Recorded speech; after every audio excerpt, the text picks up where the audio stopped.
For more than 50 years, Stephen King has put pen to paper and unleashed the most wild, vivid, and gruesome stories.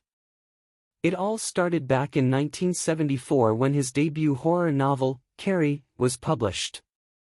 Then, just 2 years later, a film adaptation hit the theaters, and King's name practically exploded. As of 2024, more than 100 movies and TV shows have pulled inspiration from his works, most of which were direct adaptations of King's stories. The Shining, It, Shawshank Redemption, and Stand By Me are among the major successful adaptations, but one novel in particular has found itself in a bit of a limbo state because no one has been able to adapt it successfully into a film. The Long Walk, one of King's first attempts at a dystopian novel, was actually published under his pseudonym Richard Bachman.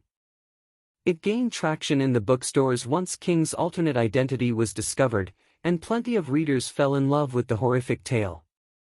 The problem with the novel, which really should not be a problem at all, is that many directors and writers have failed to successfully attack and adapt the seemingly simple plot into a screenplay. This has been a frustrating situation for many, but it seems like things may be taking a turn for the better.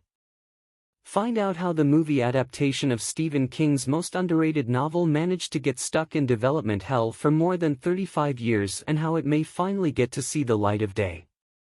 What is The Long Walk about? The Death March becomes a spectacle for the whole country. Unlike many of the other Stephen King works, The Long Walk does not have some gory monster or mysterious creature lurking about. Instead, the story puts a spin on entertainment altogether. The premise of the novel is that 100 boys, 2 from each state, gather at the northern tip of Maine and walk along U.S. Route 1 for as long as possible. People from all over the country tune in and gather around to cheer on the young men from their home states. However, there is a catch. The boys, who have each volunteered to join the long walk, must keep a speed of 4 miles per hour the entire time.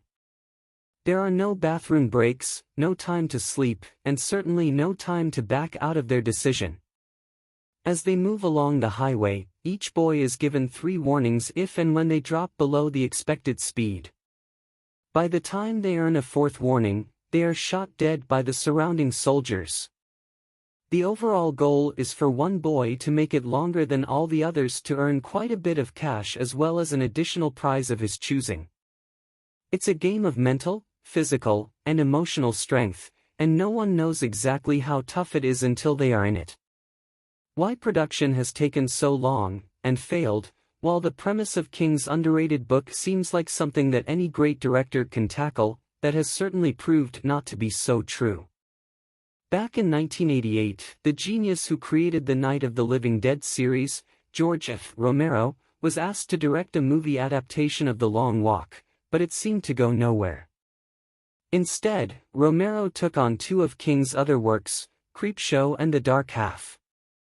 In 2007, Frank Darabont, who had developed the screenplays and directed The Shawshank Redemption, The Green Mile, and The Mist, all of which were based on King's novels, found himself attached to The Long Walk. He said it was a very intense ensemble piece that would be more of an arthouse film. However, when asked about when he would get around to actually making the film, he said, "I'll get there eventually, per Lelia's library." Sadly, it became a shelved project that got kicked along to the next GUY.IN 2018. New Line Cinema took on King's work and shuffled it around to what seemed to be the right people at the time. James Vanderbilt, who had penned Zodiac, The Amazing Spider-Man, and White House Down, was given the reins to get a script out for The Long Walk, and Andre O'Riedel became attached to the project as the director. Unfortunately, in 2023, the project was passed along once again. Who will be a part of Stephen King's work? It was not long after Andre O'Riedel announced that he was no longer a part of The Long Walk that fans discovered Hunger Games director Francis Lawrence had taken over the project. Lawrence has taken on the post-apocalyptic thriller I Am Legend, the last 3 installments of the original Hunger Games series, and the Hunger Games spin-off The Ballad of Songbirds and Snakes, so plenty of cinephiles are optimistic that he will do Stephen King's work justice. In June 2024, Deadline reported that Cooper Hoffman, who starred as Gary Valentine in the romantic dramedy Licorice Pizza, and industry actor David Johnson are rumored to be two of the leads in The Long Walk. Given the age range of the characters, the majority of them are teenage boys who volunteer for the event. Things really need to get moving fairly quickly if they want to keep these cast members on board with the film.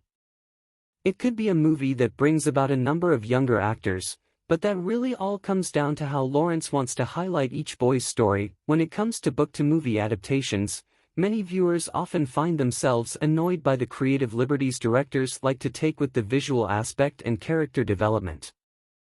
However, since The Long Walk was originally penned by Stephen King, the master of horror, it would seem like anyone working on any sort of adaptation would stay pretty close to the original storyline.